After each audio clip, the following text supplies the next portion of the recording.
नमस्कार। सिविल सेवा प्रधान परीक्षा 2014 मॉक 3 के विश्लेषण में आपका स्वागत है।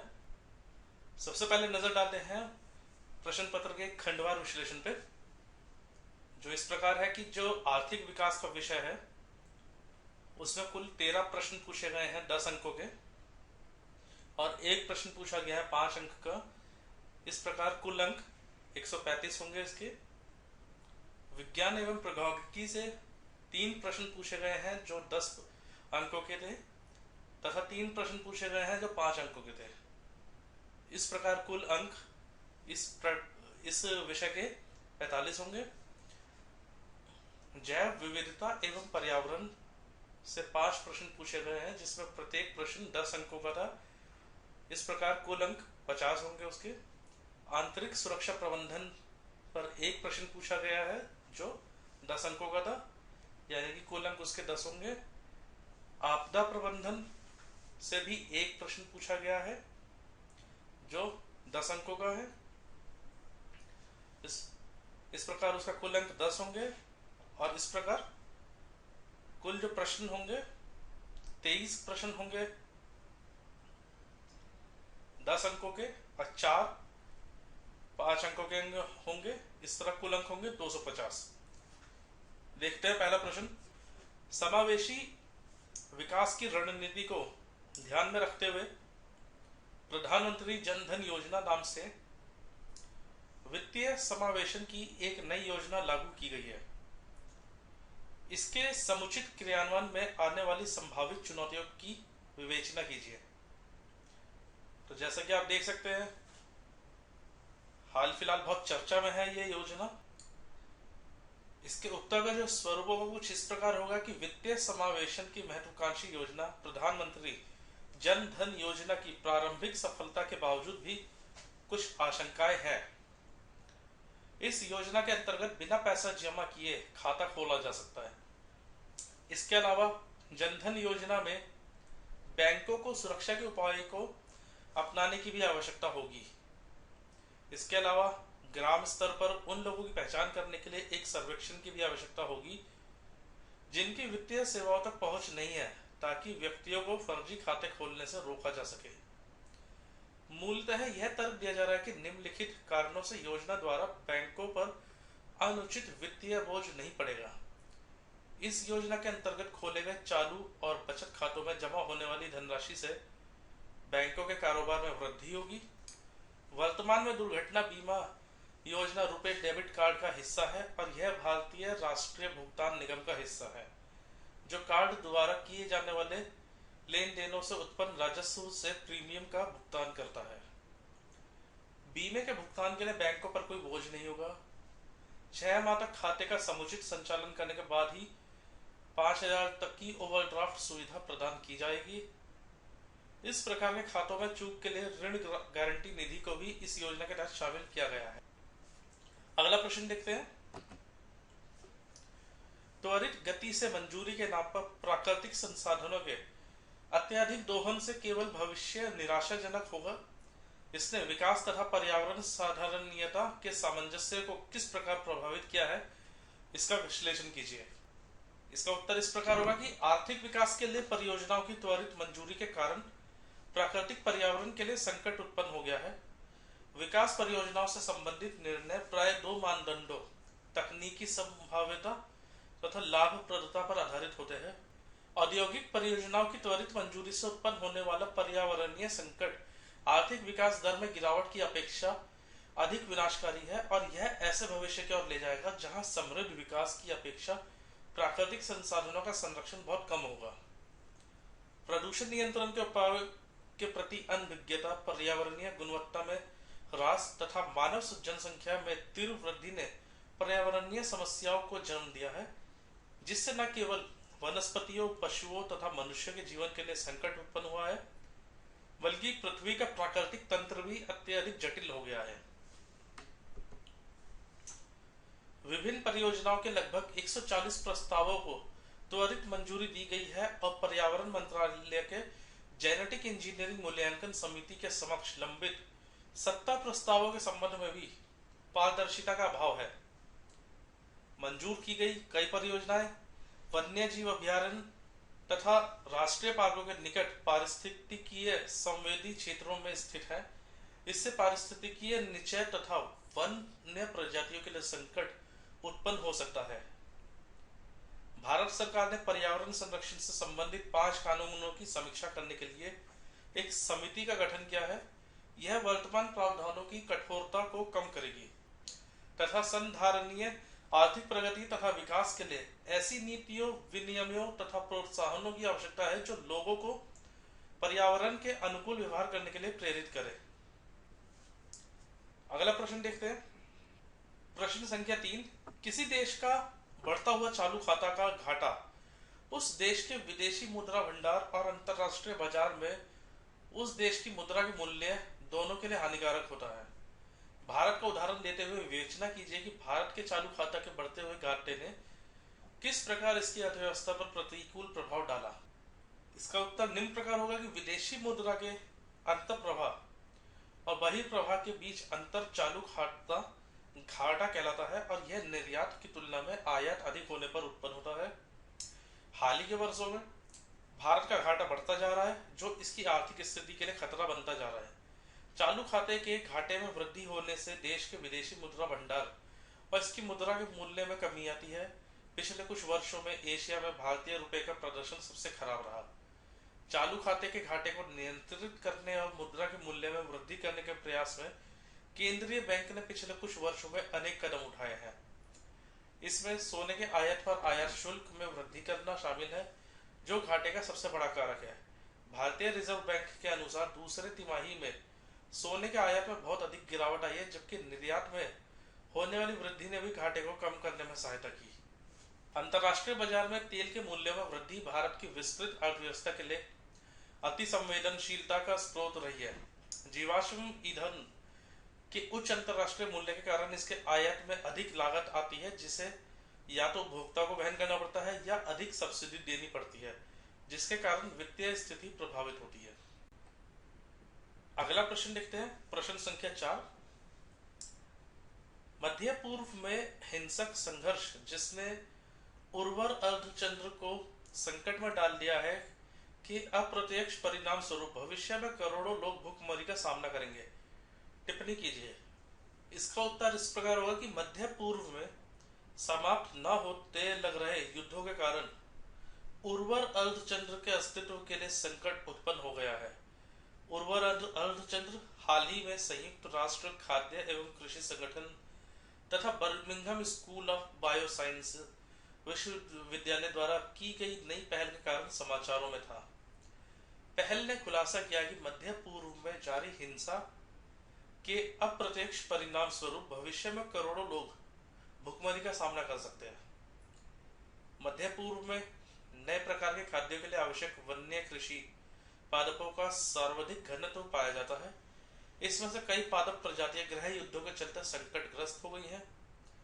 सीरिया और इराक के गृह युद्धों के कारण भविष्य में खाद्य संसाधनों के लिए संकट उत्पन्न हो गया है क्योंकि इस क्षेत्र में कई ऐसे वन्य पादप पाए जाते हैं जिनकी परंपरागत फसलों की आनुवांशिक गुणवत्ता में सुधार करने के लिए सतत आवश्यकता है। यह क्षेत्र नील नदी से दजला और फरात नदियों तक, जिसमें इराक, सीरिया, लेबनान स्थित है, चापाकल रूप से विस्तृत है। इस क्षेत्र में शेष विश्व की अपेक्षा सर्वाधिक वन्य फसल विविधता पाई जाती है। वन्य फसलों के सर्वाधिक घनत्व से समृद्ध दो क्षेत्र सीरिया, लेबनान, जॉर्डन और इजराइल में पाए जाते हैं। प्रथम दृष्टया संकेत मिलता है कि 21% वन्य फसलें विलोपन के कगार पर हैं। अगला प्रश्न देखते हैं। प्रश्न संख्या 5। जलवायु परिवर्तन का सामना करने में तकनीक किस प्रकार भारत के किसानों की सहायता कर सकती है? उपयुक्त उदाहरणों द्वारा व्याख्या कीजिए। भारतीय उपमहाद्वीप लंबे समय से जलवायु परिवर्तन का हॉटस्पॉट रहा है और यहाँ जीविका और पर्यटन तथा खाद्य सुरक्षा पर जलवायु परिवर्तन का अत्यधिक बुरा प्रभाव पड़ा है। किंतु कुछ आधुनिक प्रौद्योगिकियों जैसे कि ग्रीन सीकर, जो कि हस्त वहनीय यंत्र है, का प्रयोग कुछ अग्रिम परिणाम प्राप्त किए जा सकते हैं। इसमें यह भी पता लगाया जा सकता है कि खेत के किस भाग को नाइट्रोजन की कितनी आवश्यकता है। इस प्रकार यंत्रों का प्रयोग कर मौसम का बेहतर पूर्व अनुमान लगाया जा सकता है और बीज बोने या दवाओं के छिड़काव की योजना बनाई जा सकती है। किंतु यह महंगी तकनीक है। ग्रीन सीकर की कीमत लगभग 40,000 रुपये है, अतः स्थानीय कृषि समिति से खरीदकर निःशुल्क प्रयोग करने के लिए किसानों की सहायता करती है। किसान एक अन्य नई तकनीक लेजर आधारित भूमि समतल करने वाला यंत्र भी प्रयोग करते हैं। इसे ट्रैक्टर से जोड़कर भूमि समतल करने में सहायता मिलती है। इस प्रणाली से फसल के दौरान सिंचाई करने में 25 से 30% जल की बचत होती है। जल एवं श्रम की बचत करने का एक अन्य तरीका मशीन द्वारा सीधे धान की फसल की बुआई करना है। इसके द्वारा पहले धान की नर्सरी डालने तथा पुनः पौधों की रोपाई करने पर का परंपरागत तरीका प्रतिस्थापित किया जाता है। परंपरागत रूप से भारतीय किसान को प्रत्येक फसल की कटाई के बाद उसके अवशेषों को साफ करने के लिए श्रमिकों को लगाना पड़ता है, जिस पर अत्यधिक व्यय होता है। इसे जैविक कृषि प्रणाली द्वारा कम किया जा सकता है। देखते हैं अगला प्रश्न, प्रश्न संख्या 6। पिछले कुछ वर्षों में यूएस डॉलर के सापेक्ष भारतीय रुपये के मूल्य में गिरावट हुई है, जो कि किसी एशियाई मुद्रा में होने वाली सर्वाधिक गिरावट में से एक है। भारतीय मुद्रा के मूल्य में होने वाली सतत गिरावट के प्रमुख कारणों का समालोचनापूर्वक विश्लेषण कीजिए। इसका उत्तर इस प्रकार होगा कि जुलाई 2011 से अमेरिकी डॉलर के मुकाबले भारतीय रुपए में 27% से अधिक की गिरावट आई है, जो एशियाई देशों में सबसे अधिक है। भारतीय मुद्रा में सतत गिरावट आने के मुख्य कारण निम्नलिखित है। चूंकि भारत निर्यात के मुकाबले आयात अधिक करता है, जिसके कारण व्यापार में बहुत अधिक असंतुलन उत्पन्न हो जाता है, जिसे व्यापार घाटा कहते हैं। दूसरा, भारत का निर्यात प्रदर्शन इस वर्ष निराशाजनक सिद्ध हुआ है। 2011-2012 में भारत में पर्याप्त मात्रा में विदेशी निवेश किया गया, लेकिन आर्थिक सुधार के प्रति भारत की प्रतिबद्धता की अनिश्चितता के कारण विदेशियों ने या तो निवेश को स्थगित कर दिया या उन्होंने भारतीय शेयर बाजार से अपना पैसा निकाल लिया। देश का चालू खाता घाटा भी उपरोक्त कारणों से बढ़ गया है। अवमूल्यन के कारण बहुत से लोग रुपए के बदले में डॉलर या अन्य विदेशी मुद्रा की खरीद कर रहे हैं। विदेशी निवेशकों ने अपने पैसों को निकालने के लिए अपने रुपए को डॉलर में परिवर्तित कर डॉलर की मांग में वृद्धि की है। डॉलर और रुपए में इस मांग आपूर्ति के बीच अंतर के कारण अवमूल्यन हुआ है। अर्थव्यवस्था की निम्न विकास दर और उच्च मुद्रास्फीति दर के कारण भी इस समस्या में वृद्धि हुई है। रुपए के मूल्य में गिरावट को रोकने के लिए मुक्त बाजार में डॉलर को बेचने का भारतीय रिजर्व बैंक का प्रयास विफल रहा और इसने स्थिति को और अधिक जटिल बना। अगला प्रश्न देखते हैं, प्रश्न संख्या 7।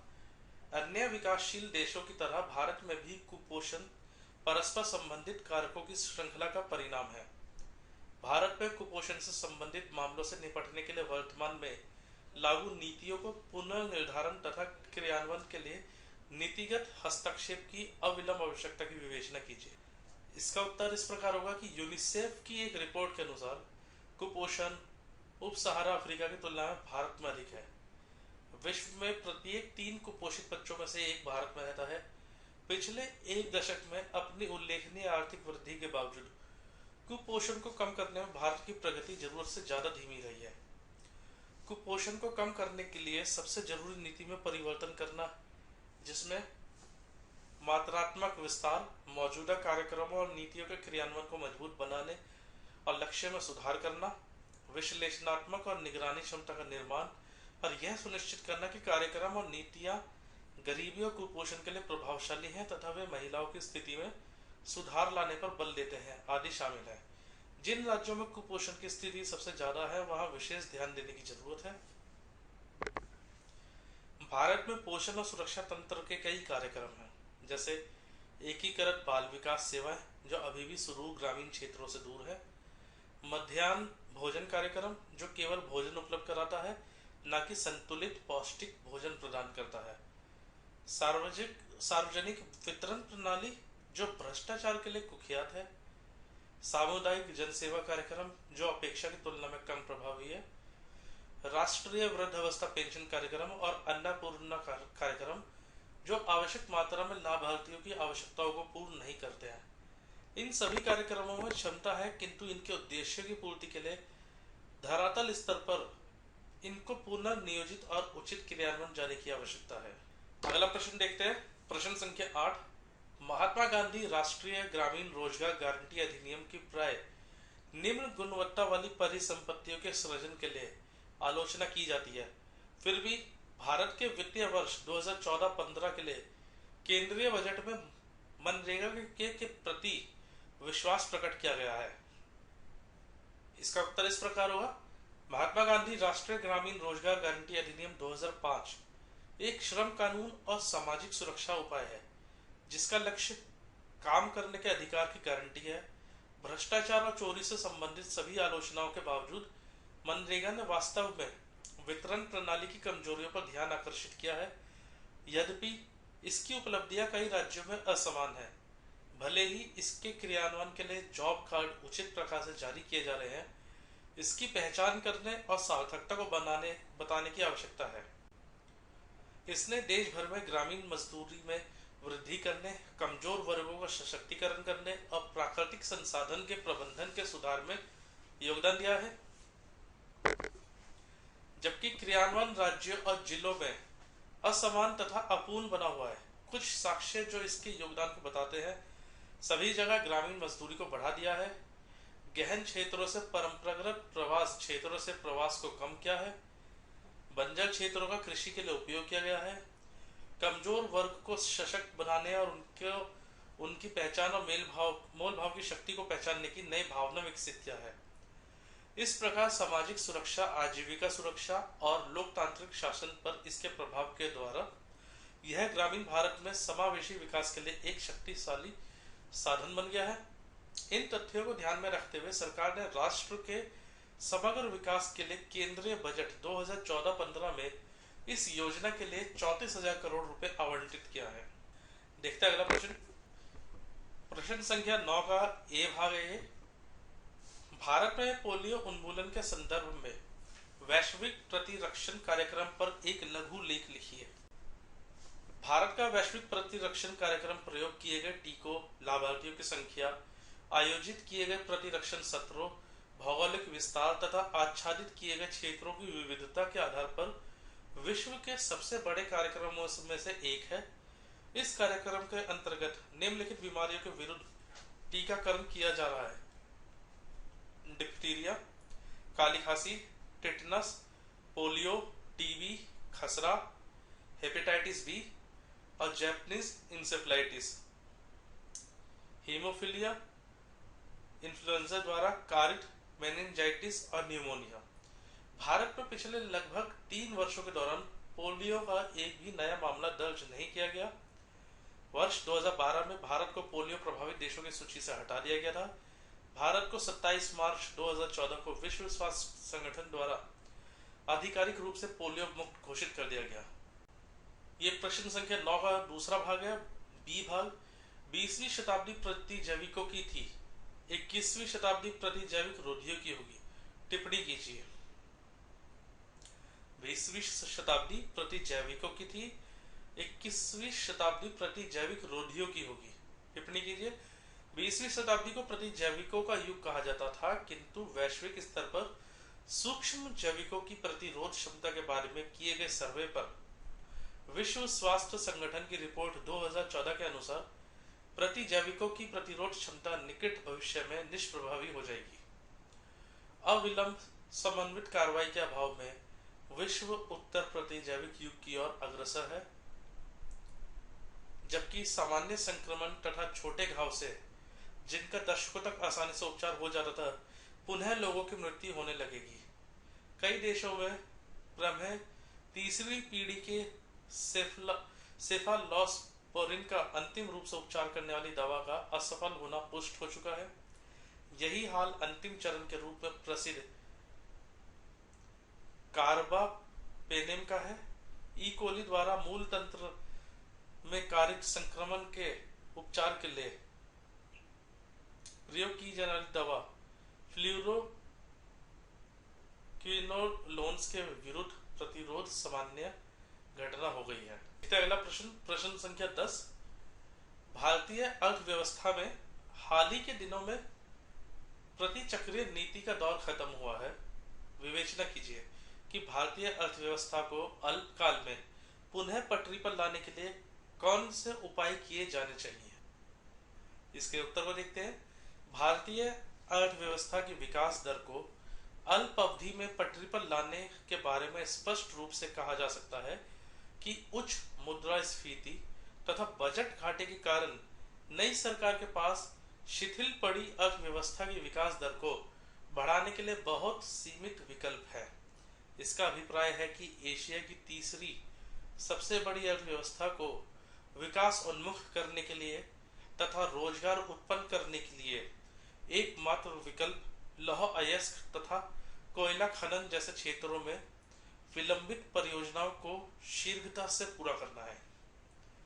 सामान्यतः अर्थव्यवस्था में व्याप्त मंदी को अल्प अवधि में दूर करने के लिए मौद्रिक यानी कि ब्याज दरों में कटौती तथा वित्तीय सार्वजनिक व्यय में वृद्धि साधन प्रयोग किए जाते हैं, किंतु भारत में ऐसे प्रतिचक्रीय नीति के उपाय लागू नहीं किए जा सकते क्योंकि यहाँ उच्च मुद्रास्फीति दर तथा उच्च बजट घाटा की स्थिति पहले से ही बनी हुई है और इन्हें नियंत्रित करने की आवश्यकता है तथा सर्वाधिक सुविधाजनक विकल्प पाइपलाइन परियोजनाओं को तेजी से पूरा करना तथा लौह अयस्क एवं कोयला खनन से संबंधित मुद्दों को हल करना है। इससे फंसी हुई पूंजी की उत्पादकता में सुधार होगा तथा पूंजी के निवेश पर अधिक लाभ प्राप्त होगा।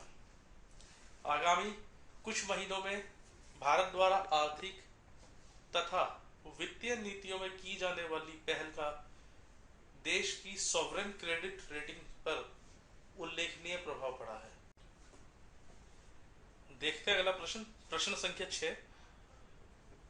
पिछले कुछ वर्षों में यूएस डॉलर के सापेक्ष भारतीय रुपये के मूल्य में गिरावट हुई है, जो कि किसी एशियाई मुद्रा में होने वाली सर्वाधिक गिरावट में से एक है।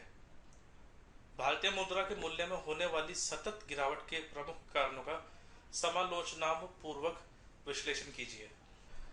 देखते हैं प्रश्न संख्या 11 को। CO2 के बढ़ते स्तर के कारण गर्म महासागर की अपेक्षा ठंडे महासागर का अधिक अम्लीकरण होता है। महासागर का अम्लीकरण किस प्रकार पारितंत्र के अस्थिरीकरण के महत्वपूर्ण रूप में जाना जाता है? उत्तर इस प्रकार होगा। पृथ्वी पर कार्बन के बढ़ते उत्सर्जन के कारण न केवल वैश्विक तापमान में वृद्धि हुई है, बल्कि इसके कारण महासागरों का pH मान भी बढ़ा है और वे अधिक अम्लीय होते जा रहे हैं। माना जा रहा है कि औद्योगिक क्रांति से पूर्व काल की अपेक्षा वर्तमान में महासागर 30% अधिक अम्लीय हो चुके हैं। महासागरों में पहुंचने वाली इस ग्रीन हाउस गैस की एक निश्चित मात्रा समुद्री वनस्पतियों के लिए प्रकाश संश्लेषण के लिए आवश्यक है, किंतु इसकी अत्यधिक मात्रा समुद्री परितंत्र को पूरी तरह नष्ट कर सकती है। ठंडे जल द्वारा कार्बन डाइऑक्साइड का अवशोषण गर्म जल की अपेक्षा अधिक तीव्र गति से होता है, इसलिए ध्रुवीय क्षेत्रों में स्थित महासागरों का अम्लीकरण उष्णकटिबंधीय क्षेत्र के महासागरों की अपेक्षा अधिक तीव्र गति से हो रहा है।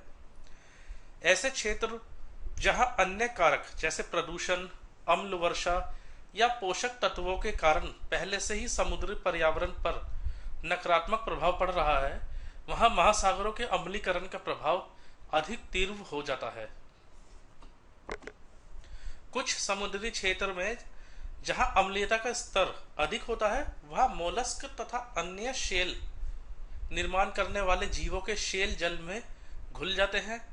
महासागरीय अम्लीयता के कारण पहले ही प्रवालों का विकास कम होता जा रहा है और जब कालांतर में उनका विकास रुक जाएगा तो वे धीरे धीरे समाप्त हो जाएंगे।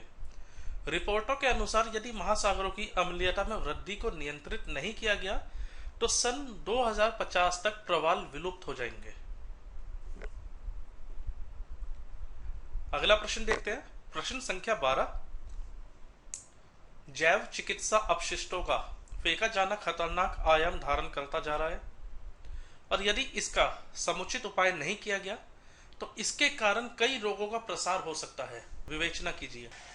इधर उधर फेंके जाने वाले जैव चिकित्सा अपशिष्ट अस्पतालों, नर्सिंग होम और पर्यावरण के लिए चिंता का प्रमुख कारण बन गए हैं। जैव चिकित्सा अपशिष्ट में कई प्रकार की सामग्री होती है, जिनमें रोगजनक कीटाणु होते हैं।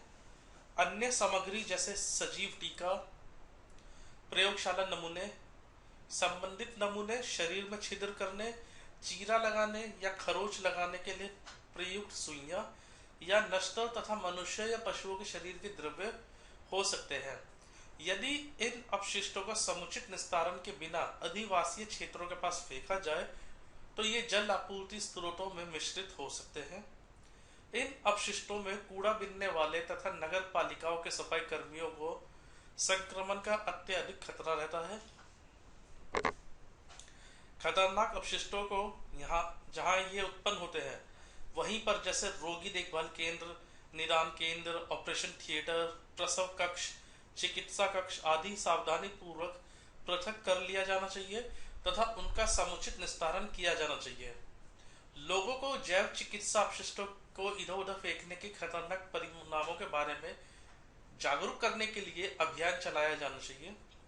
जैव चिकित्सा अपशिष्ट नियम 1998 के अनुसार अब जैव चिकित्सा अपशिष्टों का सुरक्षित निस्तारण कानूनन अनिवार्य है। अगला प्रश्न देखते हैं, प्रश्न संख्या 13। टीबी उपशमन और आर्थिक विकास तभी किए जा सकते हैं जबकि प्राकृतिक संसाधनों का प्रबंधन संधारणीय आधार पर किया जाए। विवेचना कीजिए। प्राकृतिक संसाधनों का संधारणीय प्रयोग आर्थिक विकास और स्थायित्व में सहायता कर सकता है। भारत सरकार की वर्तमान पंचवर्षीय योजना का लक्ष्य तीव्र, संधारणीय तथा अधिक समावेशी आर्थिक विकास है। भारत की जनसंख्या का एक महत्वपूर्ण भाग, विशेषकर ग्रामीण गरीब, अपने अस्तित्व तथा जीविका उपार्जन के लिए प्राकृतिक संसाधनों पर निर्भर है। हरित ग्रामीण विकास परितंत्र तथा प्राकृतिक संसाधनों का संरक्षण एवं विनियमन यह ग्रामीण अर्थव्यवस्था को प्रोत्साहित करता है तथा रोजगार सृजन करता है। यह संवेदनशील पारिस्थितिकी सेवाओं को बनाए रखता है तथा पर्यावरण को गरीबों, जिन पर जलवायु परिवर्तन तथा प्राकृतिक संसाधनों के ह्रास का सर्वाधिक विपरीत प्रभाव पड़ता है, के अनुकूल बनाता है।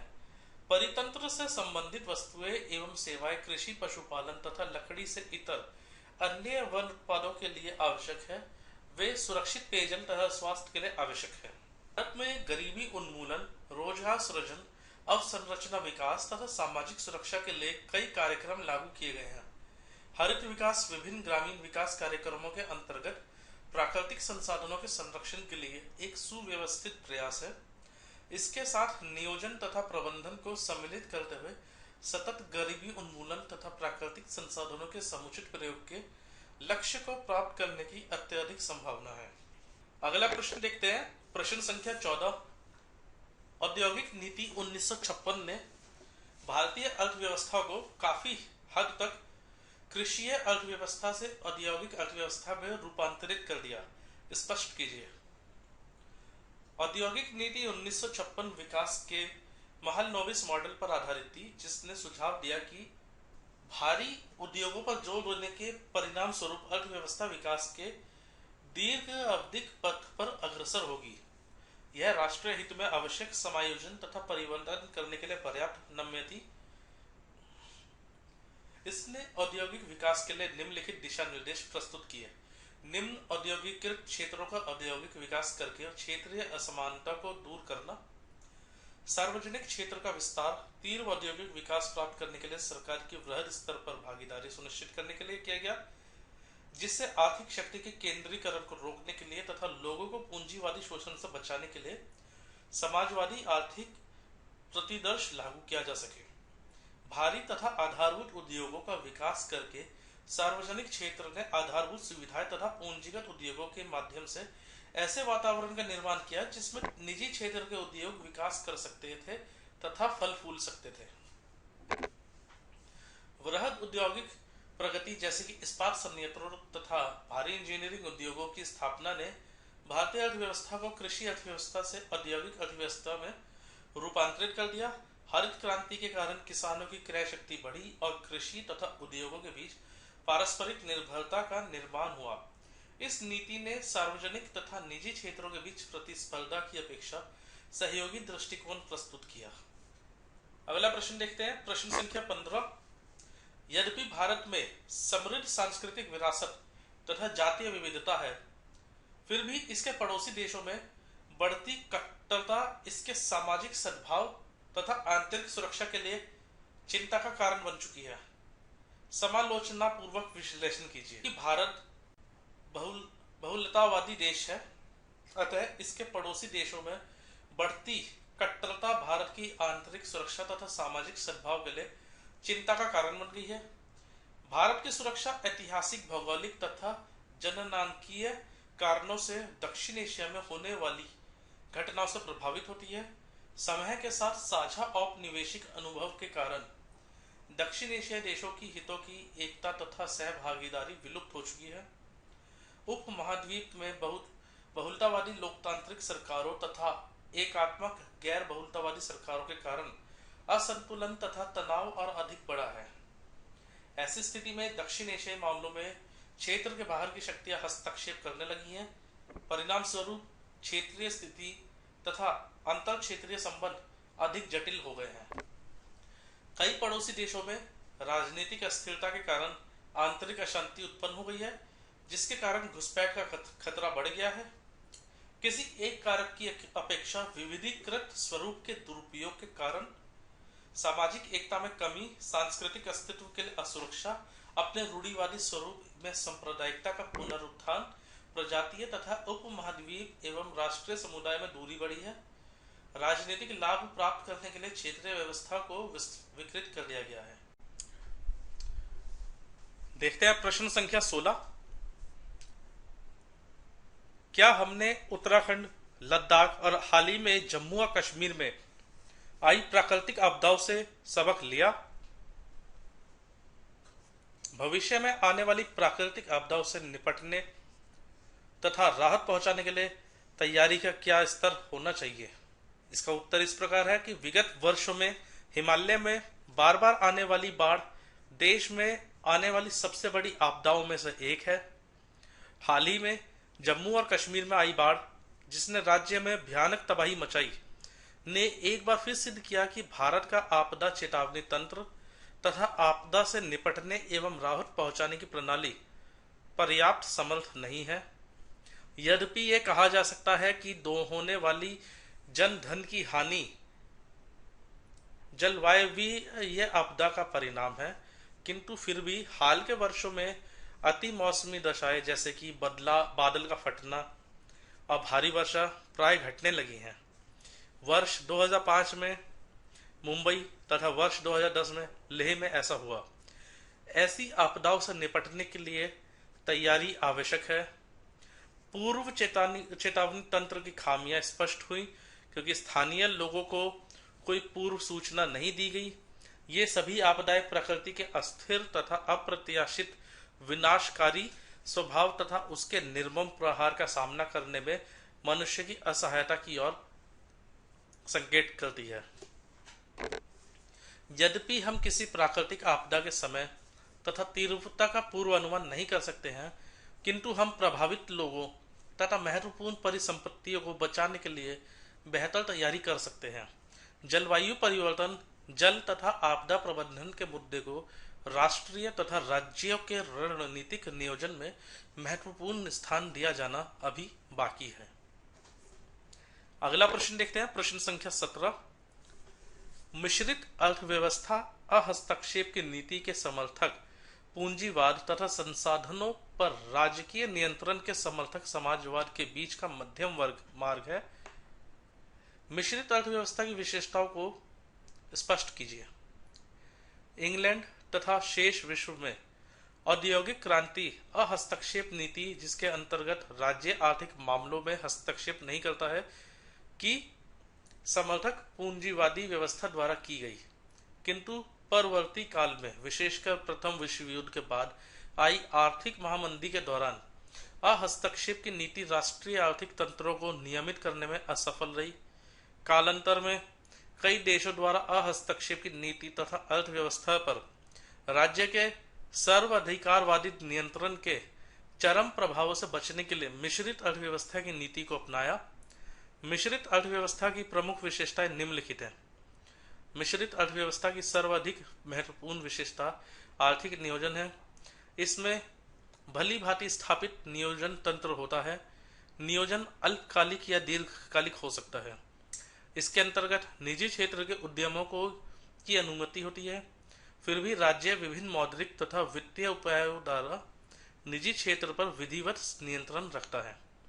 इसके अंतर्गत विशेषकर विकासशील अर्थव्यवस्थाओं में संयुक्त क्षेत्र या सहकारी क्षेत्र में भी उद्यम हो सकते हैं। इसके अंतर्गत उपभोक्ताओं और समाज के कमजोर वर्गों विशेषकर श्रमिकों के हित का संरक्षण किया जाता है। स्वतंत्रता के बाद भारत सरकार ने भी समाजवादी व्यवस्था को लागू करने तथा आय और संपत्ति असमानता को कम करने के लिए एक मिश्रित अर्थव्यवस्था की नीति को लागू किया। देखते हैं अगला प्रश्न। प्रश्न संख्या 18। इन दिनों प्राय छोटे राज्यों के निर्माण की मांग को लेकर आंदोलन होते रहते हैं। उनके निर्माण से भारतीय अर्थव्यवस्था पर पड़ने वाले प्रभाव का परीक्षण कीजिए। ये भी जो मुद्दा काफी चर्चा में रहा है, जैसे हाल फिलहाल में तेलंगाना स्टेट का फॉर्मेशन हो। देखते हैं इसका उत्तर। हाल ही में तेलंगाना भारत का 29वां राज्य बना और अन्य राज्यों जैसे महाराष्ट्र में विदर्भ, पश्चिम बंगाल में गोरखालैंड, असम में बोडोलैंड आदि की मांग बनी हुई है। छोटे राज्यों के निर्माण से भारत की एकता और अखंडता के लिए खतरा संभव है तथा इसका भारतीय अर्थव्यवस्था पर भी प्रतिकूल प्रभाव पड़ सकता है। साझा प्राकृतिक संसाधनों जैसे नदियों का जल के वितरण के मुद्दे पर स्थानीय आवश्यकता एवं राजनीति के कारण राज्यों के मध्य विवाद हो सकता है। किसी उद्योग विशेष के लिए आवश्यक खनिजों का विभिन्न राज्यों में वितरण उस उद्योग के विकास में अवरोध उत्पन्न कर सकता है।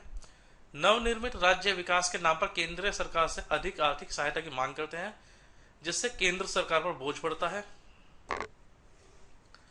अधिक राज्यों का अभिप्राय है केंद्र से मिलने वाली निधि के अधिक हिस्सेदार। मिलने वाली निधियों की संख्या अधिक होगी किंतु धनराशि कम होगी। निधियों की अधिक संख्या के कारण भ्रष्टाचार की अधिक संभावना होगी। छोटे राज्य अपनी छोटी अर्थव्यवस्था के कारण अवसंरचना विकास के लिए आवश्यक निवेश नहीं कर सकते। छोटे राज्यों के लिए राजस्व संग्रह भी एक मुद्दा होता है। छोटे राज्य देश के एक एकीकृत आर्थिक इकाई के रूप में विकास में भी अवरोध उत्पन्न करते हैं।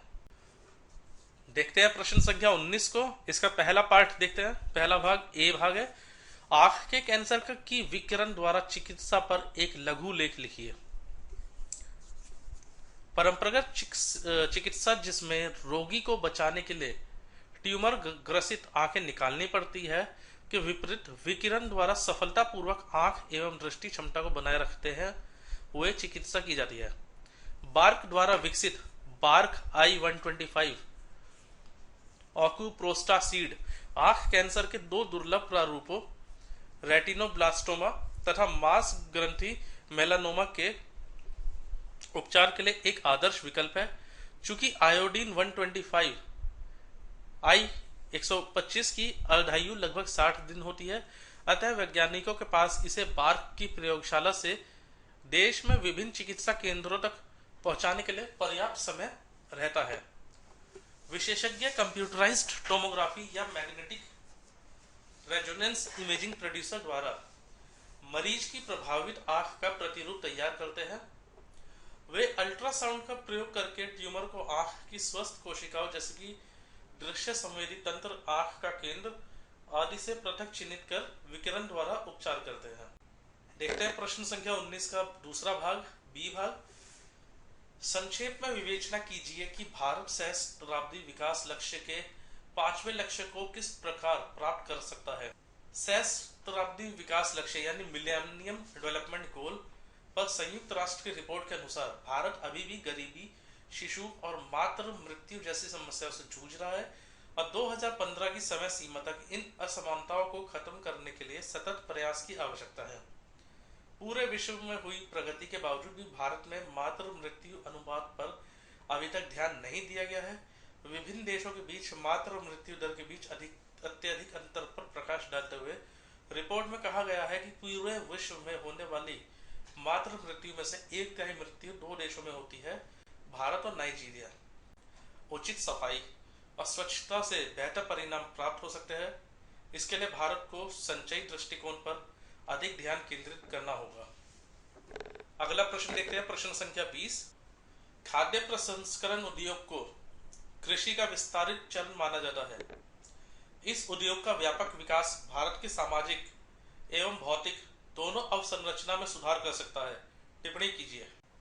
खाद्य प्रसंस्करण उद्योग को कृषि का विस्तारित चरण माना जाता है। इसका विकास कृषि को अधिक स्थायी तथा लाभदायक बनाने में तथा उत्पादन एवं वितरण दोनों स्तरों पर रोजगार के अधिक अवसर उत्पन्न करने में सहायता कर सकता है। इसके व्यापक विकास से भारत की सामाजिक एवं भौतिक अवसंरचना में सुधार हो सकता है, चूंकि इससे कृषि का विविधीकरण तथा वाणिज्यीकरण होता है। अतः इस प्रकार यह किसानों की आय में वृद्धि कर सकता है और खाद्य अधिशेष उत्पन्न कर सकता है। इसमें मुख्य रूप से फसल की कटाई के बाद मध्यवर्ती या अंतिम उपभोग के लिए कृषि उत्पादों का प्रसंस्करण तथा संरक्षण की गतिविधियां सम्मिलित होती है, और यह वैश्विक स्तर पर विशेषकर औद्योगिक विकास के संदर्भ में मान्य तथ्य है कि खाद्य प्रसंस्करण उद्योग का महत्व कृषि उत्पादन में वृद्धि तथा अर्थव्यवस्था के विकास के सापेक्ष होता है। यह कृषि उत्पादों जैसे फसलों, वृक्षों से प्राप्त उत्पादों, पशुओं और मछलियों को खाद्य तथा अन्य उपयोगी रूपों में परिवर्तित करने के लिए प्रसंस्करण में सहायता करता है। इस उद्योग की आवश्यकता पर जोर देते हुए भारत सरकार ने खाद्य प्रसंस्करण उद्योग के तकनीकी उन्नतीकरण, स्थापना तथा आधुनिकीकरण के लिए योजना लागू की है। अभी भी निजी क्षेत्र को इस उद्योग की पूरी क्षमता का दोहन करना है। देखते हैं प्रश्न संख्या 21 को। विवेचना कीजिए कि किस प्रकार ई गवर्नेंस तथा स्वचालन प्रणाली भ्रष्टाचार समाप्त करने के लिए आवश्यक साधन के रूप में कार्य कर सकती है। इसका उत्तर है कि सरकार को और अधिक प्रभावी और कुशल बनाने में सहायता करने हेतु सूचना और संचार तकनीक ICT का उपयोग किया जाता है। इसका उपयोग सरकारी सेवाओं को और अधिक सुगम बनाने, सार्वजनिक सूचना तक पहुंच को बढ़ाने और लोगों के प्रति सरकार को और अधिक जवाबदेह बनाने के लिए किया जाता है। चूंकि ई प्रशासन में सामान्यतः बहुत अधिक मात्रा में धन, मानव संसाधन और राजनीतिक प्रतिबद्धता शामिल होती है, इसलिए इसकी जवाबदेही एक महत्वपूर्ण पहलू है। लोकतांत्रिक और गैर लोकतांत्रिक दोनों राज्यों में ई प्रशासन के लिए जिम्मेदार नीति निर्माता और संगठन व्यय किए गए धन, निर्धारित की गई नीतियों और प्रदान की गई सार्वजनिक सेवाओं के लिए उत्तरदायी होते हैं। नागरिकों की खुली सहभागिता का विस्तार कर ई प्रशासन को और अधिक दक्ष बनाया जा सकता है। लोगों के बीच ई प्रशासन की जितनी अधिक पैठ होगी, उतने ही बेहतर रूप से यह भ्रष्टाचार को मिटाने का कार्य करेगा, क्योंकि इससे पारदर्शिता और जवाबदेही में वृद्धि होगी। अतः ICT के उपयोग में वृद्धि कर आंकड़ों का एकीकरण सुनिश्चित किया जा सकता है और लोगों द्वारा किए जाने वाले हस्तक्षेप के कारण उत्पन्न होने वाली त्रुटियों और कपट को कम किया जा सकता है। सकल घरेलू उत्पाद, निवेश गतिविधि, अंतर्राष्ट्रीय व्यापार और मूल्य स्थिरता के स्तर पर भ्रष्टाचार के नकारात्मक प्रभाव को कम कर यह आर्थिक रूप से कार्यात्मकता में सुधार कर सकता है और सामाजिक एकजुटता को बढ़ाने में सहायता कर सकता है। देखते हैं अगला प्रश्न, प्रश्न संख्या 22। वित्तीय क्षेत्र विधायी सुधार आयोग के मुख्य प्रस्ताव क्या थे? उन प्रस्तावों की क्या आलोचना की जाती है? वित्तीय क्षेत्र विधायी सुधार आयोग की स्थापना भारतीय वित्तीय क्षेत्र की कानूनी संस्थागत संरचना की समीक्षा और उसमें आवश्यक सुधार के लिए 24 मार्च 2011 को वित्त मंत्रालय, भारत सरकार द्वारा की गई थी। आयोग की अध्यक्षता न्यायमूर्ति BN कृष्णा द्वारा की गई और इसमें वित्त, अर्थशास्त्र, कानून और अन्य संबंधित क्षेत्रों के 10 विशेषज्ञ सदस्य शामिल थे। इनके प्रस्ताव इस तरह से थे। इसने वित्तीय क्षेत्र के कई सारे तथा पुराने पड़ चुके कानूनों को प्रतिस्थापित करने के लिए एक क्षेत्र निरपेक्ष वित्तीय संहिता प्रस्तावित किया है, जिसके अंतर्गत विनियमन की शक्ति भारतीय रिजर्व बैंक तथा एक एकीकृत वित्तीय एजेंसी के बीच विभाजित कर दी जाएगी और वे शेष वित्तीय क्षेत्र की निगरानी करेंगे। प्रस्तावित एकीकृत वित्तीय क्षेत्र में सेबी, आईआरडीए इत्यादि विनियामकों से संबंधित कानून या तो सम्मिलित किए जाएंगे या फिर अपास कर दिए जाएंगे। इसमें वायदा बाजार आयोग के कुछ कार्य भी सम्मिलित होंगे। एक वित्तीय क्षेत्र अपील न्यायाधिकरण वित्तीय क्षेत्र नियामकों के विरुद्ध अपीलों की सुनवाई करेगा। वित्तीय क्षेत्र अपीलीय न्यायाधिकरण वित्तीय क्षेत्र के सभी नियामकों के विरुद्ध की गई अपीलों की सुनवाई करेगा। इसकी आलोचना भी देखते हैं। भारतीय रिजर्व बैंक के अनुसार नियामक निर्णयों की समीक्षा करने के लिए दो प्राधिकरणों, एक नया सर्वोच्च नियामक एकीकृत वित्तीय विनियामक एजेंसी तथा दूसरा वित्तीय क्षेत्र अपील न्यायाधिकरण की स्थापना से समुची प्रक्रिया अधिक समय लगाने वाली तथा भ्रामक हो जाएगी। यह भारतीय रिजर्व बैंक की स्थिति को भी कमजोर करेगा। साधनहीन तथा अनुभवहीन अपील न्यायाधिकरण की बढ़ी हुई भूमिका यदि दी गई समानांतर व्यवस्था और नियामकों को नजरअंदाज करेगी। अगला प्रश्न देखते हैं, प्रश्न संख्या 23। स्मार्ट उपभोक्ता उत्पादों का बढ़ता हुआ प्रयोग और इसके कारण इंटरनेट कनेक्टिविटी तक पहुंच ऐसा विकास है जिसने साइबर सुरक्षा संबंधी जोखिमों को बढ़ा दिया है। व्याख्या कीजिए। स्मार्टफोन तथा इंटरनेट संयोजन के बढ़ते प्रयोग के कारण प्रयोक्ता के लिए किसी भी चीज के बारे में सूचना संग्रह तक पहुंचकर विशेषकर धन या बौद्धिक संपदा की चोरी करने के लिए साइबर आक्रमण करना आसान हो गया है। देश के आर्थिक विकास तथा रणनीतिक सुरक्षा के लिए साइबर सुरक्षा महत्वपूर्ण हो गई है। एक सिक्योरिटी रिसर्च फर्म के अनुसार भारत में सर्वाधिक साइबर अपराध उन क्षेत्रों में होता है जहां इंटरनेट कनेक्टिविटी तक अबाध पहुंच है। नई वस्तुओं जैसे स्मार्ट कार, संबद्ध घर, स्मार्ट मीटरिंग, सुदूर प्रबंधन तथा औद्योगिक आंकड़ा संग्रह की सुरक्षा न केवल भारत बल्कि वैश्विक स्तर पर चिंता का प्रमुख कारण है। भारतीय अर्थव्यवस्था तथा वित्तीय संस्थाओं की सूचना प्रौद्योगिकी पर बढ़ती निर्भरता के कारण इन पर साइबर आक्रमण से आर्थिक अवसंरचना की अपूरणीय क्षति हो सकती है। साइबर अपराध का सफलतापूर्वक सामना करने के लिए केवल विधायन ही पर्याप्त नहीं है, वरन प्रशिक्षित कर्मियों तथा तकनीक के उन्नतीकरण पर भी भारी निवेश की आवश्यकता है। साइबर अपराध के बारे में लोगों को शिक्षित करने तथा एहतियाती उपाय अपनाने के लिए जागरूकता अभियान चलाना चाहिए। अगला प्रश्न देखते हैं, प्रश्न संख्या 24। जैव विविधता में होने वाले सतत ह्रास एवं क्षय से मानव समाज पृथ्वी पर छठवीं बार सामूहिक जैविक उन्मूलन की प्रारंभिक अवस्था की ओर अग्रसर हो रहा है। व्याख्या कीजिए।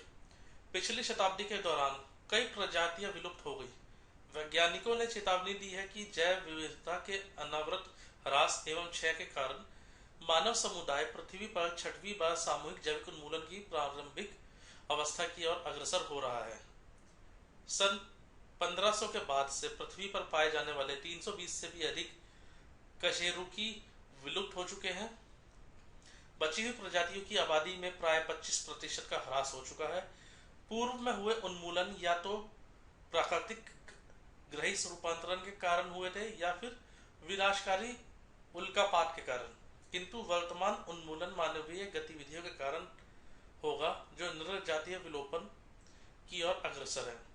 बड़े जानवरों जिनमें हाथी, गैंडा और ध्रुवीय भालू सम्मिलित है तथा असंख्य अन्य प्रजातियों की संख्या में वैश्विक स्तर पर तीव्र गति से ह्रास हो रहा है।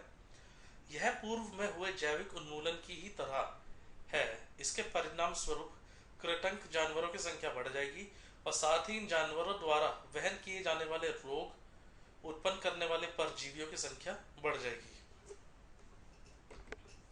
बड़े जानवरों की संख्या में ह्रास का मुख्य कारण उनके अधिवास में कमी तथा वैश्विक जलवायु परिवर्तन है। इसका दुष्प्रभाव हमारे दैनिक जीवन पर भी पड़ सकता है। अधिवास परिवर्तन तथा प्रकृति के अतिदोहन में शीघ्रता से कमी करके इस घटना से बचने में सहायता मिल सकती है, किंतु ये उपाय भी एकल क्षेत्रों एवं परिस्थितियों के अनुसार अपनाए जाने चाहिए। अगला प्रश्न देखते हैं। ये अंतिम प्रश्न है, प्रश्न संख्या 25।